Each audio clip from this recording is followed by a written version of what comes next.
Дали не се преценети сепак становите, можеби токму поради тоа? Вредноста која што е во моментот е резултат на повеќе чинители, една од повеќе влезни параметри имаме. Ние ако во ситуацијава сега за одредена градежна локација во минатото одела 25% од нето изградена површина за сопствениците или за сопственик, сега се случува да во централно градско подрачје се случува 35-40% од вкупната градба.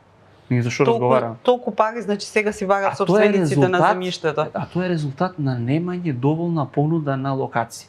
Од друга страна имаме притисок кој што се случи да имаме ковид криза, енергетска, економска и сето тоа направи дополнителен притисок кај што реално сите тие кризи направија притисок да стандардот ни го намалуваат, автоматизам треба да се